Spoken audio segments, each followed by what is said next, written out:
All right.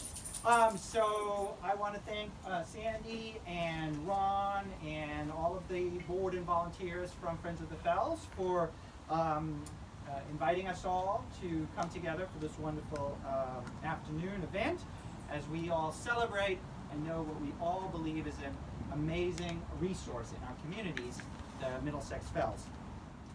The Middlesex Fells consists of 3,400 acres, and it spans 5 communities: Malden, Medford, Melrose, Stoneham, and Winchester.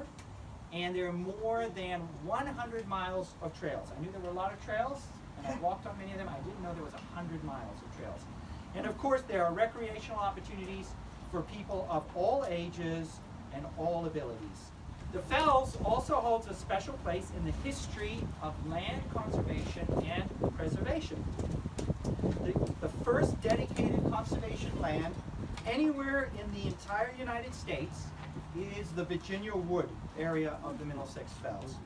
So this was the first ever grant of private land for public conservation and recreation in American history. Of course, in addition to its historical significance and its recreational value, the Middlesex Fells is also a very important environmental and ecological resource. I think we would all agree that we are very lucky to have the Middlesex Fells right here in our backyard. In addition, we are very fortunate that the Friends of the Fells, along with the Massachusetts Department of Conservation and Recreation, work hard every day to protect and preserve this resource for current and future generations. And I'm so glad to see all the young people who are with us here today. And to help people of all ages to enjoy the Fells in an environmentally responsible way. As we know, this year the Friends of the Fells are celebrating their 25th anniversary, and we all know, as Sandy mentioned, all the amazing programs that the Friends of the Fells organizes and runs and hosts all year. And now with a new youth programs director, we can see that even increasing. So we're very happy to have that. So let's give a big round of applause for the Friends of the Fells.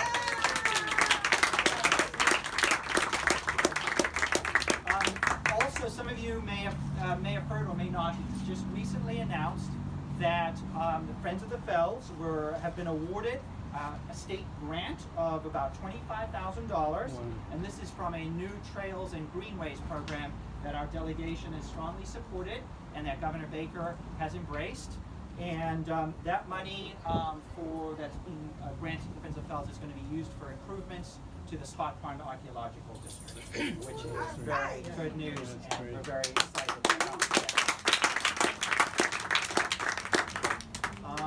So I'll wrap up by saying there are a lot of things that the legislative delegation is also working on around land preservation, historical preservation, and environmental protection that encompasses the Fells and goes beyond the Fells. And included in that is the Public Lands Preservation Act. Yeah! That's very important. Thank you.